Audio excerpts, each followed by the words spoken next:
तमाम तारीफ़ें अल्लाह ही के लिए हैं, जो तमाम जहानों का पालने वाला है।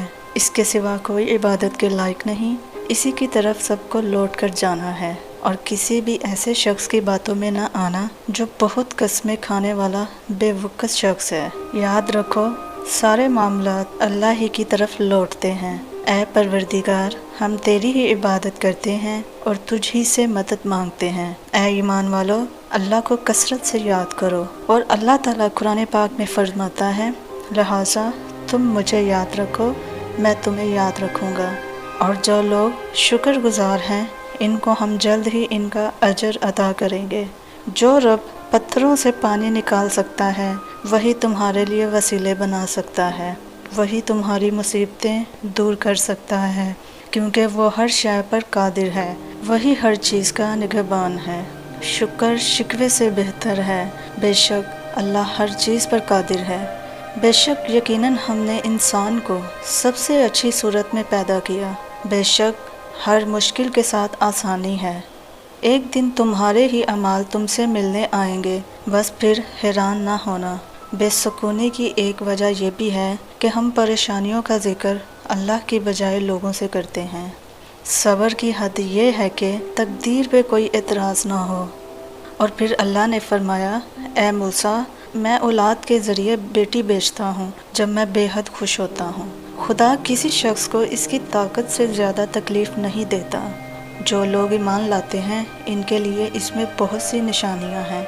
अल्लाह पाक हमारे लिए काफ़ी है और वो बेहतरीन कारसाज है। शुक्र करो, तुम्हें और दिया जाएगा, और तेरा रब सब कुछ देखने वाला है। मंजिल सबकी अल्लाह है। मोहब्बत, गम, आजमाइश ये तो सफ़र का हिस्सा है। अपने रब के अलावा किसी से उम्मीद मत रखो, और तुम्हारे चाहने से कुछ नहीं होता जब तक अल्लाह रब्बुल आलमीन ना चाहे। अल्लाह फरमाता है, अगर तुमने वाकई शुक्र अदा किया तो मैं तुम्हें और ज़्यादा दूंगा, और अगर तुमने नाशुक्री की तो यकीन जानो मेरा अज़ाब बड़ा सख्त है। दुनिया की ज़िंदगी तो एक खेल और तमाशा है। या अल्लाह, मुझे इतना बदल दीजिए यहाँ तक कि आप मुझसे मोहब्बत करने लगें। या रब, तुझ पे छोड़ दिया सब, मुझे कुन फाया कुन के नाम से इश्क है। सारी बातें इसी नुक्ते पर आकर रुक जाती हैं कि अल्लाह जब कहता है कि हो जा, तो बस हो जाता है। जिसका नाम अस्सलाम है, यानी सुकून देने वाला, फिर वो कैसे तुम्हें बेसुकून रख सकता है। जिसका नाम अल गफूर है, यानी बख्शने वाला, फिर वो कैसे तुम्हें माफ़ नहीं करेगा। जिसका नाम अल रज़ाक है, यानी देने वाला, फिर वो कैसे तुम्हें उन चीज़ों से महरूम रख सकता है जिनकी तुम्हें ज़रूरत है। ना इसकी कोई औलाद है और ना वो किसी की औलाद है, तो फिर मायूस क्यों हो। तुम उस पर यकीन रखो, ऐसा यकीन जो हर शक से पाक हो।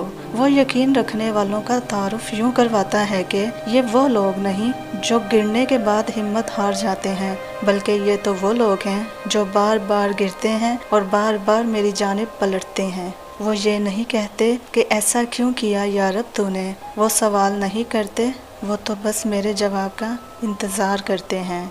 मैंने मेरी किस्मत को अल्लाह पर छोड़ दिया है, इसलिए नहीं कि अल्लाह बेहतर करेगा, बल्कि इसलिए कि अल्लाह से बेहतर कोई कर ही नहीं सकता।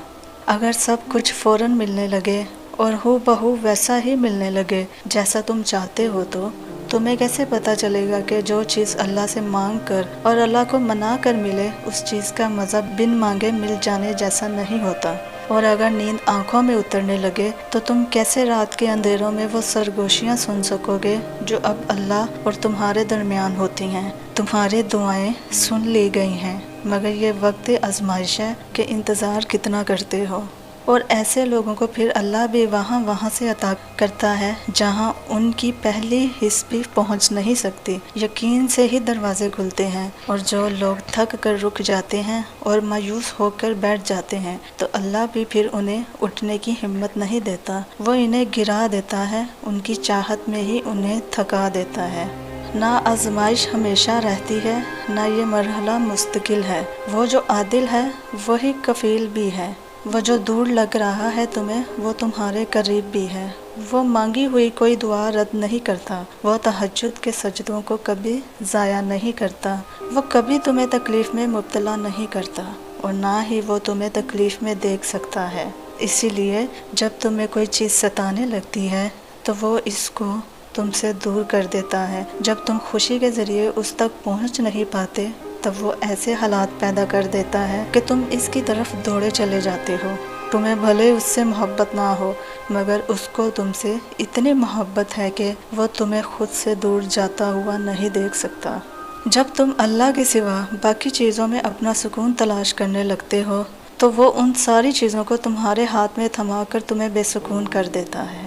ہر شے کی تکمیل کے بعد بھی تمہیں اپنا آپ خالی سا لگنے لگتا ہے۔ پھر اذان کی آواز کانوں تک تو پہنچتی ہے مگر دل تک پہنچ نہیں پاتی۔ پھر نہ عبادات اس بے چینی کو ختم کر پاتی ہیں، نہ سجدوں سے چین پڑتا ہے۔ یقین کا دعویٰ کر لینا بہت آسان ہوتا ہے مگر امتحان تو تب لیا جاتا ہے جب غم یقین پر باری ہو جاتا ہے۔ جب دکھ کی شدت مصلحتوں کو تسلیم نہیں کر پاتی، پھر سب حاصل کر کے بھی تم بے بس ہو جاتے ہو، پھر ہر خوشی تمہیں اداس لگتی ہے۔ یوں اللہ تمہیں بتاتا ہے کہ میں ہوں تو سب ہے، میں نہیں تو کچھ بھی نہیں۔ سکون تو صرف اسی سے ملتا ہے۔ وہ جس کو چاہتا ہے اپنے جانب موڑ لیتا ہے، چپ چاپ، اور کسی کو خبر بھی نہیں ہوتی۔ بس پھر وہ ایک حکم دیتا ہے اور کائنات کی ساری طاقتیں متحد ہو جاتی ہیں، کن اس کے گرد طواف کرنے لگتا ہے اور ساری باتیں فیکون پر ختم ہو جاتی ہیں۔ یوں سبھی کہانیاں مکمل ہو جاتی ہیں۔